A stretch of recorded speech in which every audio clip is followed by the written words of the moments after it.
Let them take taxes from people. We won't be reaching into people's pockets because they won't have any money to pay. Number two, with the decrease in industry, we will cut exhaust emissions by 50 to 60% in the first year of the new Cuomo administration. In other words, you're going to turn this into a bucolic farmland. We're going to extend, that's exactly right. We're going to go back to the way the good Lord intended New York State to be. We're going to go back and give it back to the Indians, who belong here in the first place.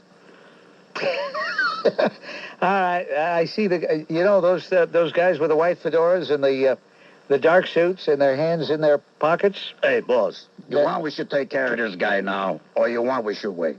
Hey, they want you to go. You have another program to appear on. And take the kid with you, will you, Svudgy? Goodbye, Mr. Grant. All right, Andy. I hope we get to know each other better in the years... Wait.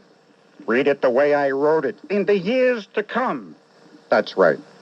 All right, why don't you go across the hall and appear on the Jay Diamond program? I think I just may do that, but don't forget the Chamonix. All right, give this guy a case of Chamonix. I don't think... Tell Mayor James I'll be able to make it after all. A little late, but tell him I want to get out there before Shinakwa gets on the stage. He's going to a strip club with Sharp James? I can't believe it. All right, Bob in the car. You're on WOR, Bob. Hello, Mr. Grant. The reason I'm calling today is you had made some comments recently about colleges being filled with subversive faculty, et cetera, et cetera. Yes. Oh, yes. Okay, now, I have a college degree. I also have 3 degrees after college, and I'm presently preparing to enter a non-residential degree program to receive an additional degree in history. I'd like to state for the record, I've had my fair share of dealings with faculty, some of whom are self-avowed Maoists, some of whom are self-avowed Trotskyites. At least one who I had very good reason to believe was a Nazi sympathizer. Now, they come from the far left, they come from the far right, and they seem to end up teaching.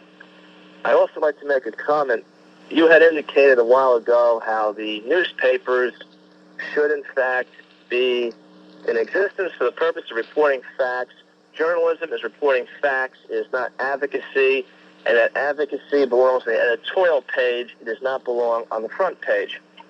I had attended a history lecture recently, and someone indicated there was a particular newspaper. I couldn't call its name. It goes back to the days of the war between the states. Yes. Which was read by men on both sides, and they said the reason why both Confederate as well as Union soldiers read this paper was it was unbiased. It simply reported who won and who lost which battle. And I was thinking about Bob Grant. I said, maybe that'd be a paper Bob Grant would respect because they just report the facts and don't take sides. And I said to myself, Peace in the Mideast would be to create a nation in the Sinai Peninsula by the name of Palestina. All right, thank you very much, Tom. Tom, I want to tell you something. I can't stand you. You've been saying this now for years and years and years and years. I wonder what makes you tick. You obviously have no roots in the Middle East. You don't sound anything at all like a person who has any kind of roots in the Middle East. And yet, for years and years, you're obsessed with taking the Sinai Peninsula and turning it into a Palestinian state with the name Palestinia. That's just peachy keen. But why in the world do you feel that every week you've got to call and say that? Tell me, Tom, why do you have to do that? Are you there? I get vision. You get... I got the vision. I've got the feeling for it. You got to have a feeling for something. But I mean, why do you focus on Because Sinai? I see it's the most viable area where it could be done. And, but you know, okay, all right. So who has any better idea? You're an idealist, and I don't fault you for that. But you've been saying this now for years and years. Well, and years. They're talking about it in the media. You talk about it too.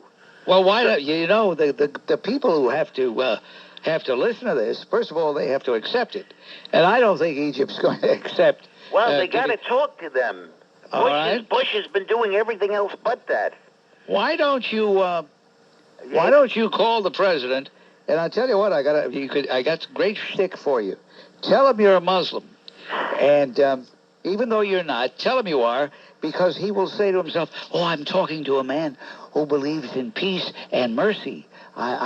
Gee, this is great." And then tell him, Mr. President, as a man who believes in peace and mercy, would you please send me to the Middle East? I'd like to be an emissary. First, I'll go to Cairo and ask President Hosni Mubarak of Egypt how he feels about that. And if he gives an okay, then I will go to Ramallah and talk to that guy with that dirty, stupid scarf he's worn over his miserable head for all these years by the name of Yasser Arafat. And I will ask him, would you like to go a little bit west of here? Would you like to cross the Suez and go into... would you like to go to... would you like the Sinai Peninsula? If he says okay, Well, then you go to Ariel Sharon and you ask him, see? And if all three agree, then you talk to about 380,000 Palestinians and ask them if they want to move. If they all say yeah, you got a deal. There's a hysteria to the situation where it needs a lot of rehabilitation, and I don't think a lot of people have the vision to realize this area could be made into a homeland. Well, you see, the problem is you're looking at this from a humanitarian standpoint, which is fine, but you're just looking at it from that standpoint. Okay. Unfortunately, they don't give a hang about anything humanitarian. Well, anything somebody should. Somebody should care. And let me say this before I go. Okay. Look at the countries that the United States created. Panama was one of them, right? The Yes. nation of Panama.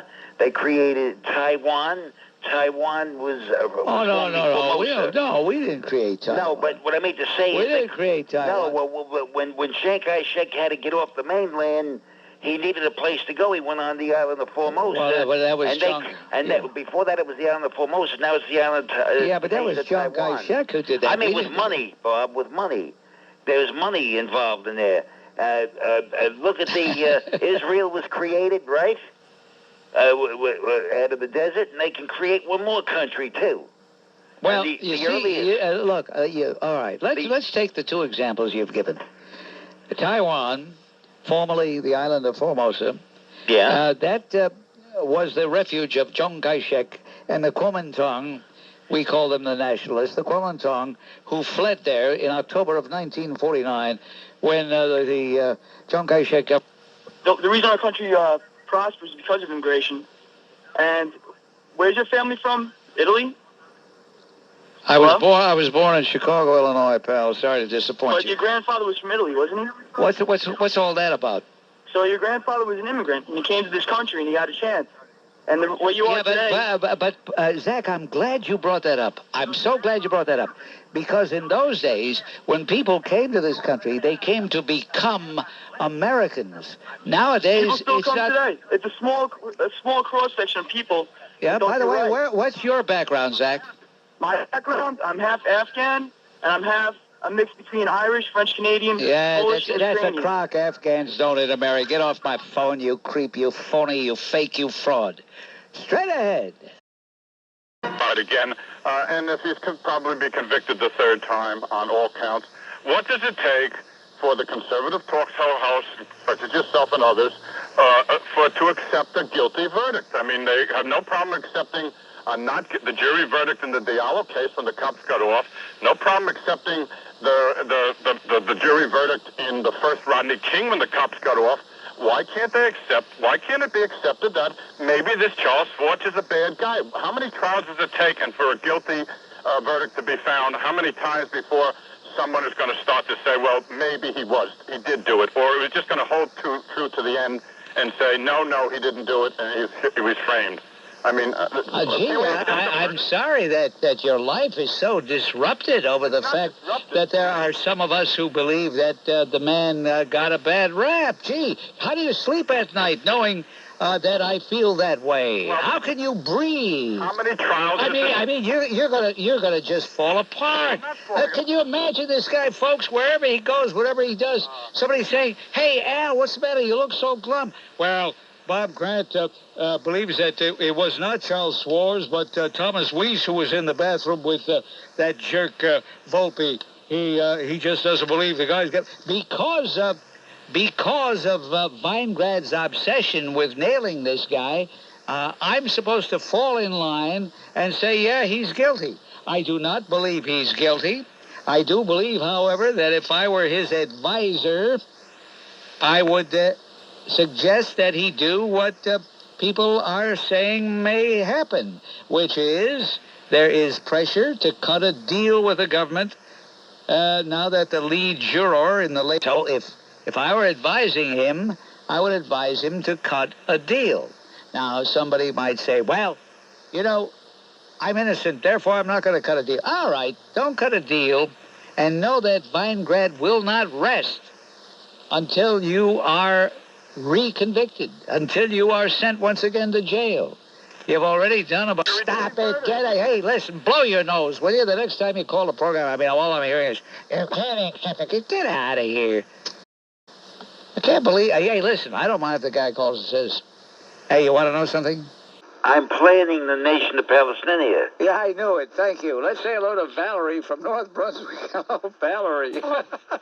How are you, Bob? What's on your mind Well, besides the state of my health? you had mentioned the fact that no one